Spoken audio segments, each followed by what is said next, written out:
की कोई सूद लेने वाला नहीं है। मंडियों को कुरुक्षेत्र में ताला मार दिया गया, मार्केट कमेटी के दफ्तर को बंद कर दिया गया।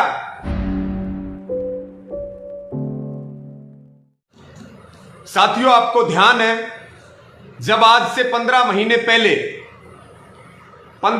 पहले जब अध्यादेश आए थे 3 कृषि कानूनों के, और उसके तुरंत बाद देश भर में खास करके जो विरोध शुरू हुआ था वो पंजाब और हरियाणा में शुरू हुआ, क्योंकि यहां पे मंडियों का प्लेटफॉर्म है और भारत सरकार के आंकड़े ये बताते हैं कि पूरे देश में 9% किसानों को एमएसपी मिलती है, जिसमें 7% एमएसपी केवल और केवल पंजाब और हरियाणा के किसानों को मिलती है।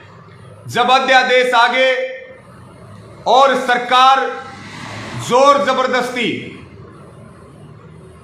उनको कानून का रूप दिया गया, और उसी समय से देश के तमाम किसान संगठनों ने, देश के तमाम किसानों ने विरोध शुरू किया, आंदोलन शुरू किया। अलग अलग प्रदेशों में, पंजाब से लेकर के हरियाणा से लेकर के और तमाम प्रदेशों में विरोध शुरू हुआ। और साथियों, कानून बने, और एक बात हम कह रहे थे पहले दिन से कि मंडियां टूटेंगी इन कानूनों से मंडियां टूटी तो एमएसपी जाएगी, और एमएसपी गई तो किसान बाजार के हवाले होगा। उपज के ऊपर अडानी अंबानियों का कब्जा होगा। वो अपने मनमर्जी के रेट के हिसाब से खरीदेंगे। हमारी जमीनों पे हम बंधुआ मजदूरी करेंगे, हमारी जमीनों के ऊपर कब्जे होंगे, और औने पौने दामों पे, यानी कि किसान बेचते वक्त मरेगा, आम आदमी खरीदते वक्त मरेगा। औने पौने दामों पर उपज खरीद करके और फिर मनमर्जी के रेट पे बेची जाएगी। ये सारी बातें उस समय हम कह रहे थे, जब अध्यादेश आए थे तब ये बात कह रहे थे। फिर कानून बने, और फिर साथियों 26 नवंबर को राष्ट्रव्यापी आंदोलन शुरू हुआ और किसान दिल्ली की ओर निकले। आपको ध्यान है, पंजाब से चले, हरियाणा के किसान इकट्ठे हुए पश्चिमी उत्तर प्रदेश से, और आज 10 महीने होते होते आंदोलन जन आंदोलन का रूप ले चुका है। पूरा देश आंदोलन में है, सभी धर्म जातियां वर्ग आंदोलन में हैं।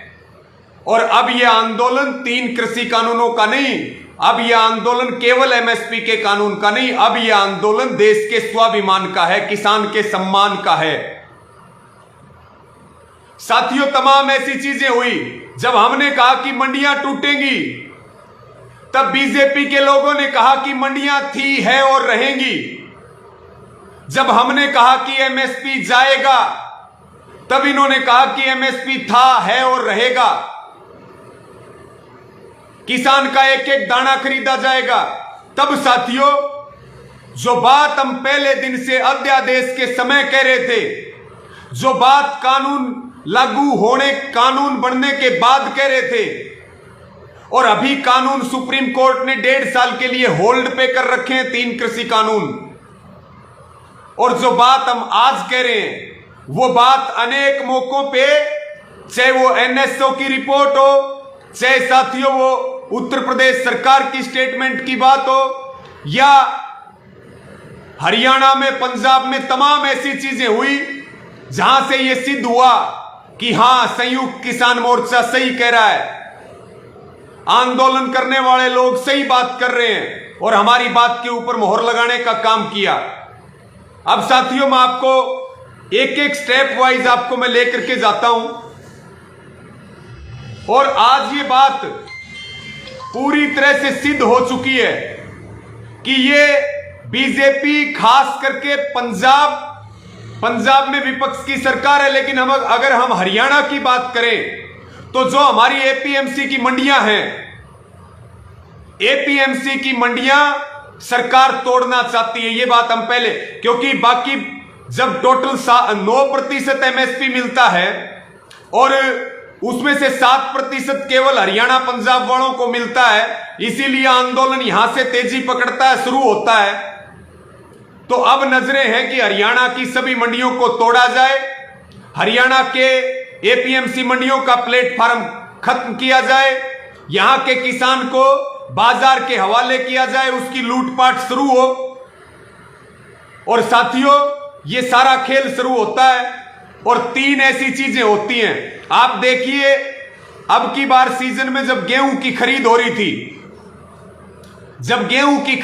थी, तो हरियाणा के 4 जिलों की, जींद, फतेहाबाद, सोनीपत और कैथल डिस्ट्रिक्ट के करीब करीब 9 मंडियों के किसानों को मंडियों से पर्ची दे करके और अडानी के साइलोज में भेज दिया जाता। उसके बाद पिछले 10 दिन से इन्होंने 25 सितंबर से हरियाणा में धान खरीद, भाई सारे साथी इसको शेयर करते रहे, बहुत महत्वपूर्ण मुद्दा है साथियों, आपको जानना, समझना और इसका प्रचार करना आगे बहुत जरूरी है। तो साथियों, 9 मंडियों को गेहूं के समय तोड़ा गया 4 जिलों में और किसानों को सीधा पर्ची दे करके अडानी के साइलोज में भेजा गया। तब हमने कहा कि हां, मंडियों को तोड़ने की शुरुआत हो चुकी है और हमारे आंदोलन की 2 ही मांग है कि ये 3 कृषि कानून वापस लिए जाएं, जो एग्रीकल्चर का प्राइवेटाइजेशन हुआ है, स्टेट से छीन करके और सेंटर में लेकर के गए हैं। और इसी के साथ में एमएसपी का लीगल कानून दिया जाए कि किसान की सारी उपज एमएसपी के ऊपर बिकेगी। क्योंकि आपको जानकारी है साथियों कि सुई से लेकर के और झाज तक एमआरपी के ऊपर बिकती है, मैक्सिमम रिटेल प्राइस के ऊपर बिकती है। किसान क्या मांग रहा है? न्यूनतम समर्थन मूल्य। ये मांग की गई कि 3 कृषि कानून तो वापस लिए जाएं, लेकिन हिंदुस्तान के किसानों को एमएसपी ना मिलने के कारण अब तक 45 लाख करोड़ रुपए का घाटा हुआ है और किसान के ऊपर कुल पूरे देश में राज्य और केंद्र सरकार का कर्जा 10 लाख करोड़ रुपए है। तो इसको कानूनी रूप दिया जाए, एमएसपी गारंटी कानून बनाया जाए, किसान की पूरी उपज एमएसपी के ऊपर और हमारे प्लेटफॉर्म के ऊपर खरीदी जाए और जो एमएसपी से कम खरीद करे उसके लिए जुर्माना और दंड का प्रावधान हो।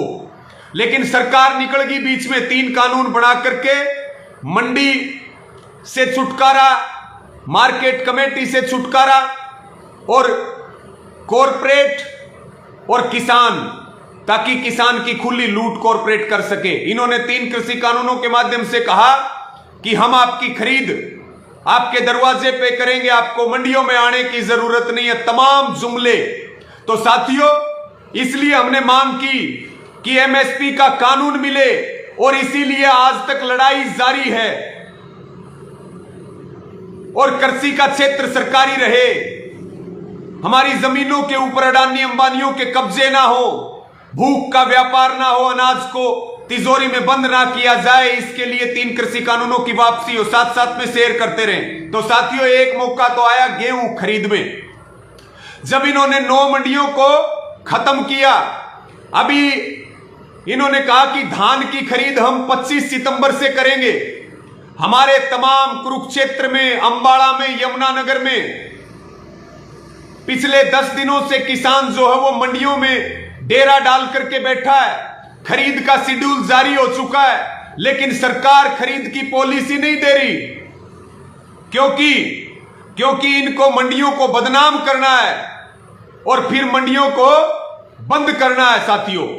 अब तीसरा मुद्दा जो कल से चल रहा है हरियाणा के अंदर, पहला मैंने आपको बताया गेहूं का, दूसरा चल रहा है जीरी का, जहां खून के आंसू रो रहा है किसान और उसकी खरीद नहीं हो रही है। मंडियों को कुरुक्षेत्र में ताला मार दिया गया, मार्केट कमेटी के दफ्तर को बंद कर दिया गया, किसान की कोई सूद लेने वाला नहीं है। और तीसरा साथियों, जब परसों हरियाणा के मुख्यमंत्री ऐलान करते हैं कि अब की बार बाजरे की खरीद सरकारी नहीं होगी, भावांतर भरपाई योजना के तहत बाजरे की खरीद की जाएगी। भावांतर भरपाई योजना के तहत बाजरा खरीदा जाएगा।